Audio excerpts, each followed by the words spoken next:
Hello everybody, this is Paul Neeson with Torah Life Ministries, and I have some questions I'd like to answer, and I'm breaking these questions down into topics. If you have any questions, post them below my videos, and I'm happy to get to them.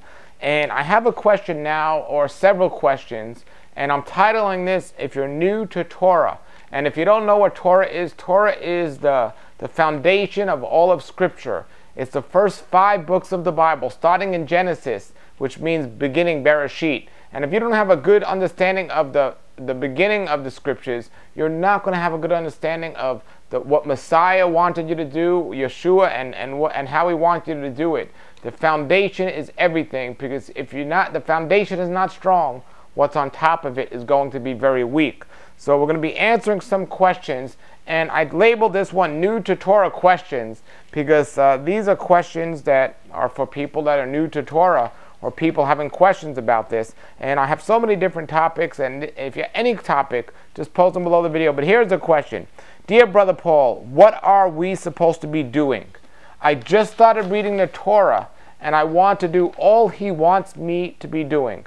Could you please tell me how to find out?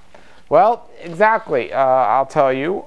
As believers of Messiah, when we accept Yeshua, some people refer to him as Jesus, but when we accept Yeshua, we are saying that we are going to study the Bible, study the Scriptures, and we are going to do our best to keep the guidelines and instructions that our Creator wanted us to keep.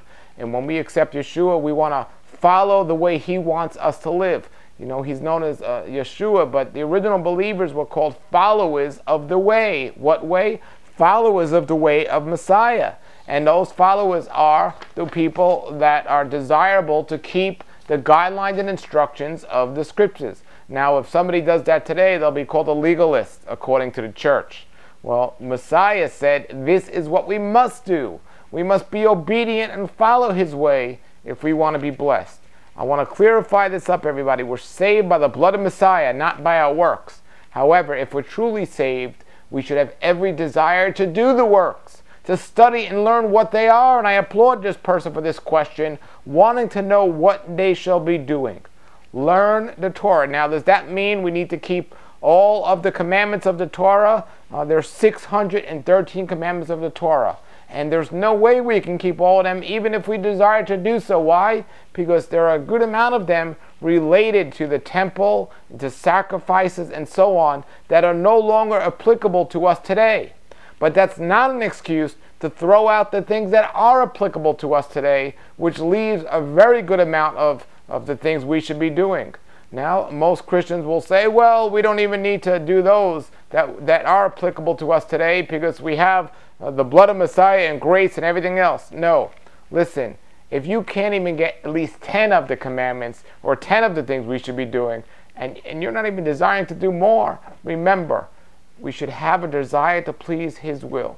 Yeshua was known as the living Torah, and he pointed and taught and showed us and told us to do our best to keep the guidelines and instructions of our Creator. If we fall short, not that we have to, but if we do, that's where the grace comes in. But if we don't have any desire to keep his word, to learn his word, we are in trouble, or we're not where we think we are.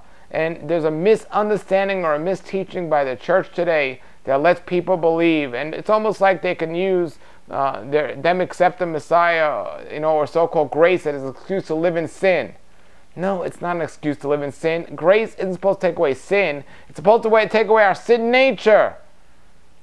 That's the grace. That's what we get from Messiah. That's what we want because we desire. He changes our mind. He changes everything. So what are we supposed to be doing? Well, read the Scriptures. Read the Torah. I have a series called Yeshua Said. Yeshua Said on the website. And read the Yeshua Said series, and you'll find exactly what we need to be doing. Read the Torah. I do Torah portions each week. So that's what I recommend, the Torah portion videos and the Yeshua Said series videos. And then you could see what we should be doing. And also the Q&A. But that's an excellent question. I applaud you for seeking out to do all that he wants you to do. So all will go well with you. Remember, everybody, blessings come along with obedience.